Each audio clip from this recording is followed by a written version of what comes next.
चला तर बघू पुढचा प्रश्न. हा प्रश्न संयुक्त पूर्व परीक्षा गट ब 2023 मधला आलेला प्रश्न आहे.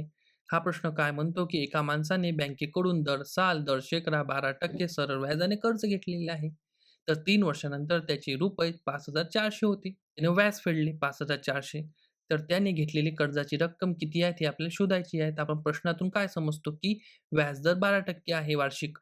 कालावधी 3 वर्षाचा. एकूण व्याज 5,400 द्यायला लागलं, पण त्याला मुख्य रक्कम, कर्जाची रक्कम किती आहे हे आपल्याला काढायची आहे. यासाठी सरळ व्याजाचा फॉर्म्युला लागेल. सरळ व्याज इक्वल टू पी-आर-टी अपॉन 100. सरळ व्याज त्याने दिलेलं आहे 5,400. पी आपल्याला काढायचा आहे. रेट ऑफ इंटरेस्ट 12 आहे. टाईम 3 वर्षाचा दिलेला आहे अपॉन 100. पी इथं जाणार, 100 इथे भागाकारमध्ये आहे, तिकडे गुणाकारमध्ये जाणार. तर 5,400 गुणिले 100, 12 गुणिले 3 इथे गुणाकारमध्ये आहे, तिकडे जाताना भागाकारमध्ये जाणार, तर 12 गुणिले 3. जेव्हा आपण याला सॉल्व्ह करतो, तर 15,000 हे उत्तर येते आपलंवालं, जे आपलं उत्तर बरोबर आलेलं आहे, 15,000.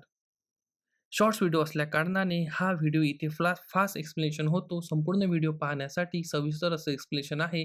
तुम्हाला इथं कुठे लिंक दिसत असेल, त्या लिंकवर तुम्ही क्लिक करून संपूर्ण असा व्हिडिओ पाहू शकता. सोबतच तुम्हाला जर व्हिडिओ आवडला असेल, तर लाईक करा, मित्रांमध्ये शेअर करा, चॅनलला सबस्क्राईब करा. सोबतच बेल आयकॉन दाबा. धन्यवाद.